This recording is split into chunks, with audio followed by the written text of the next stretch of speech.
저도 남동생도 부모님의 좋은 머리를 닮아서 기대에 보답할 수 있게 되었고, 제 아이들마저 제가 번 돈으로 최고의 교육을 시키니 집안의 웃음이 끊일 날이 없었습니다. 저와 동생이 결혼하기 전까지는 말이죠. 사무실에서 함께 일하던 어린 격리 아가씨를 아내로 맞았습니다. 참하고 참해 보이니 마음이 가더라고요. 제가 가정에 신경 쓰지 않게 내조도 잘하고 어머님도 잘 모실 것만 같았던 이유도 있긴 했습니다. 어머니께서도 기왕 합가할 거 집안에 잘나고 똑똑한 며느리 있으면 사회생활 한답시고 피처 걸리고 피곤하게 한다며 제가 원하는 결혼을 말리지 않았습니다. 이제 머리가 걱정되긴 한다만 그래도 내가 편하게 두 발 뻗고 살려면 잘난 며느리보다는 부족한 며느리가 좀 맘 편하지. 네 동생은 오래 사귀던 같은 학교 다니던 아가씨랑 결혼할 것 같은데 네가 아버지 사업체는 물려받았으니 양보할 건 양보하는 게 좋겠구나 라고 말씀하셨고, 저 역시 아내가 싫지 않았기 때문에 그때는 기꺼이 아내에게 다가가고 연애하고 결혼했습니다. 아내는 저보다 9살 차이가 났었는데 제 동생하고도 동갑이라서 식구들하고 크게 허물없이 지냈어요. 아버지 어머니가 사시던 오래된 주택을 신식으로 리모델링해서 새 식구를 맞았고, 아내도 애시당초 합가 조건으로 결혼했기에 어머니와 잘 지내려고 노력했습니다. 어머니도 아내 자체 한 명만 들어왔을 때는 크게 못마땅해 하지 않았지만 비교 상대가 들어오니 조금씩 태도가 바뀌기 시작했습니다. 바로 동생의 결혼이었죠. 동생은 제가 둘째 아이까지 낳았을 때 오래 사귀던 여자친구랑 결혼했는데 집안은 평범했지만 예비 재수씨는 스펙 자체가 아주 짱짱한 게 기죽지 않음 다행이었습니다. 공부를 다 마치고 결혼하고 싶어 했지만 뱃속에 아이가 생겨 조금 결혼을 서둘러야겠다 싶은 모양이었어요. 어머니도 그 당시 사람치고는 배우신 분이었기 때문에 영어를 곧잘 하셨고 재수씨와는 정말 말이 잘 통했습니다. 더욱이 재수씨는 어머니의 명문여고 후배더라고요. 학연 덕분에 정이 많이 가셨던지 눈에 띄게 재수씨를 챙기더이다. 우리 민정이가 아주 예뻐 죽겠어. 여고 시절 꽃밭에서 교정 걷던 사진을 보면 아주 내 모습을 보는 것 같으라니까. 우리 모교가 대대로 전통있고 훌륭한 인재를 배출하는 학교라 우리 때는 학교 졸업하면 명문가에서 서로 데려가려 했었다고. 그러고 보니 우리 집안은 다 명문학교 출신들이네 라고 말씀하셨는데, 순간 과외를 내오는 아내를 보고 아차 싶었던지 곧바로 눈치껏 입단속을 하셨습니다. 제 아내는 고등학교 실업계 나왔거든요. 당시 집안 형편이 좋지 않아서 애시당초 취업 자리를 보고 간 곳이라고 했죠.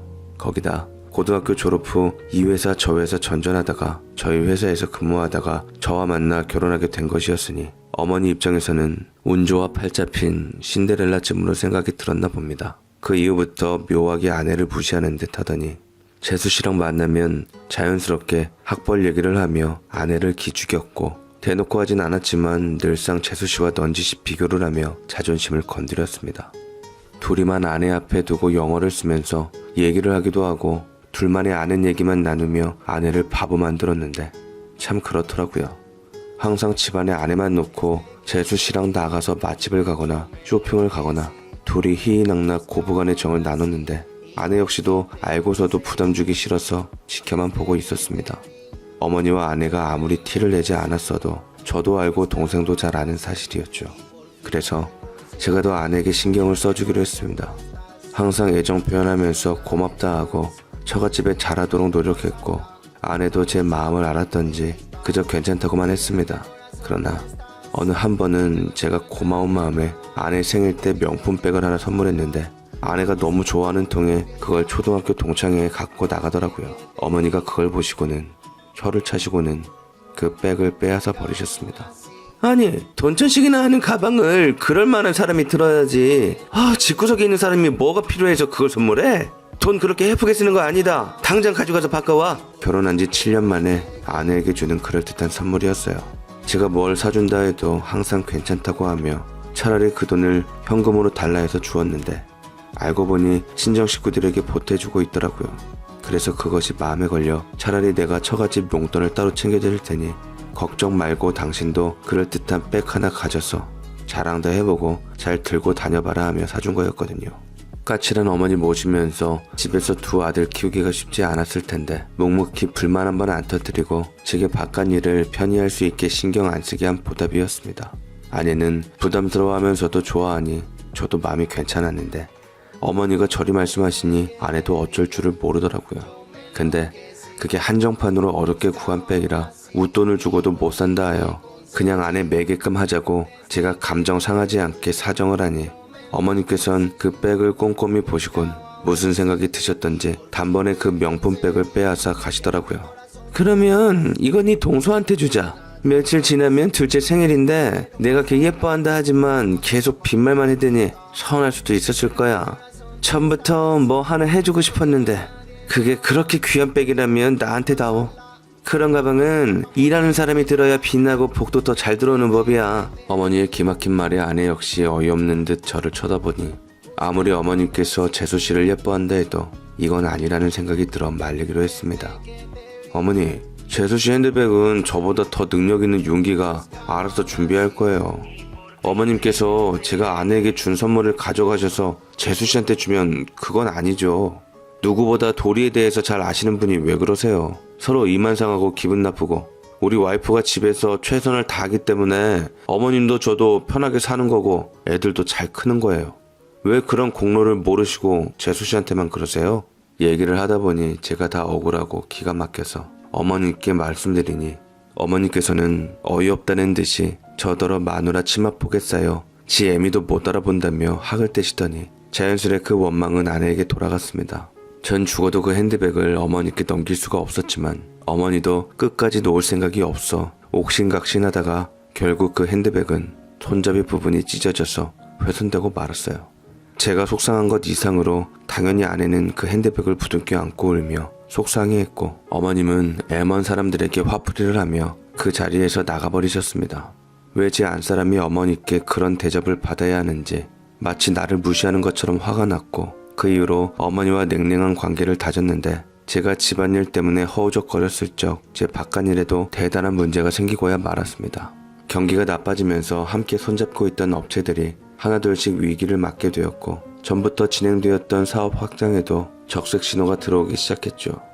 회사는 눈 깜짝할 사이 조금씩 어려워지기 시작하면서 위기를 맞게 되었고 까딱 잘못해 크게 엎질러져 잘나가던 사업이 한순간에 곤두박질 치면서 곁에서 저와 회사를 위해 일했던 사람들은 모두 다 떠나버리게 되었습니다. 집안에 걱정 끼칠까봐 꾹꾹 누르며 저 혼자 해결을 보려 했지만 녹록지 않았고 남은 거라고는 집안에 붙은 빨간 딱지와 울며불며 아이를 껴안고 오열하는 아내만 남아있었을 뿐이었습니다. 그 와중에도 어머님은 팔자 좋게 동생네 부부랑 해외여행을 가시고 없었던 찰나였죠. 참 서글펐습니다. 어쩌면 이렇게 잘나가던 사업이 한순간에 나락으로 떨어지게 되었던지 실감도 안 날 뿐더러 돌아가신 아버지를 뵐 면목이 없더라고요. 돌아온 동생도 제 위기 상황에 질겁을 했고 어머니께서는 저를 원망하셨습니다. 이럴 줄 알았음 니들 아버지 사업체를 둘째에게 물려주는 게 맞았는데 이를 어쩌면 좋아. 대체 이 일을 어찌할꼬? 라고 통곡을 쏟아부었지만 이미 엎질러진 물이었고 그래도 정신만 차리면 호랑이 굴에서 빠져나갈 수 있단 말만 기억하며 악착같이 정신력으로 버티기로 했습니다. 딸린 식구들만 넷이니 일을 악물어야 했죠. 제가 빚더미에 앉으니 그나마 동생이 제게 통장을 하나 건네주며 집 얻으라고 주었고 어머님이 수중에 갖고 있는 돈을 모아 후미진 동네 작은 빌라로 이사와 겨우 발붙이고 살게 되니 그 좁은 공간에서 아내와 아들 둘, 저희 어머님, 저까지 답답하기 그지 없었습니다. 어머니는 여전히 사태 파악 못하고 계신 듯 제가 망한 스트레스를 아내에게 푸셨고 점점 독해지는 시집살이에 아내도 지쳤던지 결국 억하심정이 터져버려 이때가 기회인 듯 두 손 두 발 들고는 커다란 짐가방에 가득 짐을 실었습니다. 손에는 저희 애들 손이 꽉 잡혀 있더라고요. 눈빛에는 도끼가 서려 있었습니다. 나 이제까지 너무 가정일에 희생만 하면서 살았어요. 하루에도 어머니 등살에 몇 번이라도 끝내고 싶었지만 애들 보면서 버텼어요. 이제부터라도 지긋지긋한 집에서 나가서 우리 아들 둘이랑 친정 가서 좀 숨통 튀어가며 살려고요. 우리 친정집도 크지 않은 거 아시죠? 어머님이랑 당신까지는 못 올 것 같으니까 그동안 잘 살길 바랄게요. 라고 훅 나가버렸는데 그래도 이혼하겠다는 소리는 안 해줘서 감사한 마음을 갖고 있어야 했죠. 아내가 의지가 강했고 제가 생각했던 것보다 그동안 쌓인 분이 많았다는 것을 알고 붙잡을 수가 없었습니다. 전에는 제가 돈도 많고 사장님이었으니 사모님 소리 듣는 메리트라도 있었지, 지금은 얄짤 뭐가 없으니 아내로서도 더 이상 참을 구실이 남아있지 않은 것 같았습니다. 그렇게 아내가 나가버리고 좁은 집에는 저와 어머니만이 남아있었습니다. 어머니께서는 후미진 집 꼴을 보시더니 이렇게는 못 산다 하며 저를 두고 아버지 재산을 장남이라고 물려주는 게 아니었다며 저한테 능력 없는 것이라고 욕을 하시며 원망하셨습니다. 한 번도 자라면서 어머니께서 자식 앞에서 이런 모습 보이신 분이 아니셨고 좋은 교육자로서 어머니로서 참된 제 부모이자 스승이었는데 연세가 많이 드셔서 악만 남아 계셨던지 당장 눈앞에 무너져 내리는 집안을 보고 이성을 잃으신 듯 보이시더라고요. 저는 별 수 없이 동생을 호출했고 동생과 재수 씨는 저희 집을 오자마자 주변을 보고선 차마 말을 잇지 못했는데 심지어 재수 씨는 저희 집에 발을 들이자마자 화장실 하수구에서 나는 악취에 코를 잡았습니다. 어머님은 이 모습을 보고 동생 내외를 붙들더라고요. 나 여기서는 못 산다. 이렇게 냄새나고 지저분한 곳에서 내가 왜 살아야 하니? 둘째야, 나 니들하고 같이 살던지 하자. 내가 갖고 있는 돈이랑 합치면 넓은 평수로 가서 살 수 있을 거야. 내 돈 첫째한테 집 얻어줘봤자 채권자들한테 보증금 뺏기고 집 날릴 것은 자명한 사실이니 그럴 수도 없고 혼자 살자니 내가 적적해서 살 수가 없을 것 같구나. 우리 같이 살자. 라고 어머니께서는 간곡히 부탁하셨고 내내 난감한 얼굴의 둘째네를 보다가 이내 재수씨는 어머니가 갖고 있는 돈이라는 말에 귀가 트였던지 아니면 정이 그나마 남아있었던 건지 어머니를 안아 짐가방까지 챙기더라고요. 아주버님, 그럼 일단 어머니께서 그렇게 싫어하시니 저희가 집으로 모셔가도록 할게요. 가뜩이나 깔끔한 분이신데 이런 곳에서 어떻게 사시겠어요. 형님도 안 계신데 아주버님과 함께 계시면 어머니가 아주버님 다 챙겨주셔야 할 텐데 그것도 힘들 것 같고요. 저희가 어머님 챙길 테니 아무 걱정 마시고 모쪼록 일이 잘 해결되셨으면 좋겠습니다. 그럼 그렇지. 역시 내 딸 같은 며느리로구나. 요새 우리 며느리 같은 사람은 없어. 효부상 줘야 한다니까. 아주 예뻐 죽겠어. 어머님은 재수씨의 말을 듣자마자 얼싸안고 고맙다는 말씀을 연신하셨고 저는 어머니를 거두겠다는 재수씨의 말이 감사한 가운데서도 어쩐지 묘하게 걸렸지만 일단 어머니께서 그리하시기를 원하시는 뜻대로 해달라고 말씀드렸습니다. 어머니가 가진 돈을 어려울 때 제게 안 주신다고 서운한 건 절대 아니었어요. 동생과 재수씨는 어머님을 그대로 모셔갔고 얼마 지나지 않아 집은 평소 큰 데로 이사를 결정하게 되었습니다. 재수씨는 그맘때쯤 아이를 갖게 되었는데 일 때문에 차일피일 미루던 아이가 생겨 잠시나마 집안에 경사가 생기기도 했죠. 특히나 어머니께서 많이 좋아하시는 듯 했습니다. 그래 집안에 아이가 있어야 웃음이 피어나는 법이지. 어쩜 둘째는 이토록 시애미 맘에 쏙 드는지만 할까? 현재 둘째네 얹혀 사는 입장이 있으셨던지 예전에 제 아내에게만큼 강압적으로 아들을 원하는 티를 내진 않으셨습니다. 어머니께서는 재수씨가 아이를 갖자마자 집안일과 모든 일을 도맡아 하셨고 재수씨는 어머니께서 일해주셔서 불편하다 했지만 내심 언젠가부터 말을 안 하시더라고요. 저는 어머님께서 둘째네와 적응하고 있는 사이 일단 모든 것을 처분하며 갚아나가야 할 것만 남았다고 생각이 들었어요. 빚쟁이들을 진정시키고 난 후 떠안겨진 빚을 갚기 위해 사방팔방으로 돌아다니며 최선을 다했고 굳은 일을 마다하지 않고 돈 되는 일이라면 가리지 않고 다 했습니다. 그렇게 차츰차츰 온몸을 던져 치열하게 빚을 갚아나가는 동안 아무것도 신경 쓸 겨를이 없었어요. 아무 생각 없이 지독하게 일했고 쉴 때 틈틈이 눈을 붙였으며 들어 누웠을 때는 잠자기 바빴기 때문에 저는 그저 빚 갚는 기계로서 몇 년간 살았습니다. 간혹 어머니가 보고 싶고 집사람이나 아이들이 무척이나 그리웠지만 제가 어떻게든 이 고난을 이어나가야지 그들을 볼 자격이 된다는 생각에 이를 악물었어요. 가끔 전화를 어머니께 드렸는데 처음에 1년 정도는 그래도 제가 걱정되셨던지 이런저런 안부도 묻고 건강하란 얘기도 하며 반찬 좀 가져다 먹으라는 말씀도 하셨는데 시간이 지나면서 자연스럽게 연락이 뜸해지게 되었고 저도 사는 게 바빠서 가끔 한두 번씩만 전화해서 통화하는 게 전부였습니다. 그나마도 어머님께서 몸이 안 좋으시다는 걸로 전화를 한두 번 피하기도 했고, 재수씨가 어머님께서 편찮으시고 힘드시다는 이유로 전화를 피하신다고 하니 그저 재수씨가 어머니 잘 풀어드리고 잘 부탁한다고만 말씀드렸습니다. 없는 와중에서도 조카 태어났다 하니 어머니 용돈까지 합해서 봉투를 건넸지만 돌아오는 회신은 없었습니다. 어머니 때문에 동생네 찾아가 보았지만 연락도 안 되고 이사했다는 소식에 내가 부담스러워서 그랬나 보다. 찾을 여유도 없었고 차마 재수씨 눈치가 보여 찾을 생각도 못하며 알아서 연락이 오겠거려니 그렇게 생각하며 오로지 빚 갚는 데 혈안이 되어서 살았습니다. 그러다 연락이 없었던 2년 정도가 흐르게 되었죠. 합의 3년 정도가 지났을 때 별거고 있었던 아내에게서 연락이 왔습니다. 애들 혼자 몇 년간 연락도 없이 친정에서 키우고 있었던 아내였기에 저는 내심 설레더라고요. 누구보다 내조의 여왕이었고 저밖에 모르던 사람이 그나마 마음이 좀 아물었었던지 바쁜 와중에서도 간만에 때 빼고 광내고 처음 선을 보는 사람 마냥 아내를 만나러 갔어요.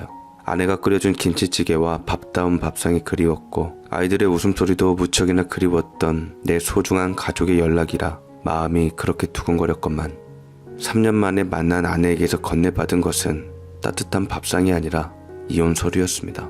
당신 사정 뻔히 아니 양육비까지는 안 받을 테니까 친권 양육권은 내가 다 가져갈게. 당신 집에서 오랫동안 시어머니 수받들며 힘들게 일했지만 위자료도 받지 않을 테니 그냥 깔끔하게 갈라섰으면 좋겠어. 저는 억장이 무너지는 얼굴로 아내를 바라보았어요. 아내는 그간 안 본 사이 많이 예뻐졌더라고요. 함께 사는 동안은 늘어진 목티와 피곤한 맨 얼굴만 봐왔었는데 여유가 생겼던지 제가 일에 치여 수척해 보이고 늙어 보이는 순간 아내는 자신도 꾸밀 줄 알면서 본인 인생에 시간을 투자하는 것 같았어요. 직감적으로 아내에게 다른 사람이 생겼다는 것을 느꼈습니다. 다른 사람 생겨서 나한테 이혼해달라고 하는 거야? 그 사람이 우리 아들들 치내비 노릇하면서 잘 키워주겠대? 눈치는 귀신 같네. 그 사람에게도 아들 둘이 있는데 서로 우애 있게 잘 지내서 나도 그 사람도 좋은 부모가 되기로 다짐하고 미래를 결심했어. 당신을 떠난 후 시집도 결혼도 지긋지긋해서 내겐 이런 일 없을 줄 알았는데 그래도 남은 인생 홀로 지내지 않게 인연이 찾아오더라. 미안해. 실망시켜서. 라고 아내는 제게 진심으로 미안한 기색을 내비쳤습니다. 아무리 우리가 사정상 별거 상태이긴 하지만 엄연히 혼인 중이었기에 이건 아내가 유책을 저지른 것이 맞았어요. 그러나 앞으로도 까마득한 빚을 갚아야 하는 제 인생에 죄 없는 아내와 아이들을 끌어와 고생시키면 안 되겠다 싶어 그간 아내가 가정에서 나와 어머니를 위해 애쓴 보람을 대가로 행복하길 바라는 마음에 저는 이혼해 주기로 했습니다. 당장 제 옆에서 식구들 고생시키느니 다른 사람과 함께 행복하길 바랬고 저는 그게 맞다 싶었어요. 걱정 마. 당신이 원하는 대로 해줄게. 그리고 애들은 가끔 보여줘. 양육비도 못 주고 내가 빚 갚느라 아버지로서 볼 시간이 있을지는 모르겠지만 자식에게 잊혀지기는 싫어서 그래. 이해해줘서 고마워요. 당신에게는 볼라치 없지만 이건 우리 아들들도 바라던 바야. 당신이 좋은 아빠이고 배려를 해줬다고 아이들에게도 꼭 전달해 줄게. 당신도 한때 잘 나가던 사람이었는데 한순간에 쓰러지니 어머님께서도 당신이랑 함께 있으면서 마음이 좋질 않으시겠네. 어머님은 건강하게 잘 계시지? 시어머니라면 치를 떨었을 아내가 새삼 어머님 걱정을 하니 이제 우리가 부부의 연이 끝날 때가 진정 왔다 싶었습니다. 저는 고개를 저으며 희미하게 웃었죠. 어머님, 지금 나랑 함께 안 계셔. 이사간 재수씨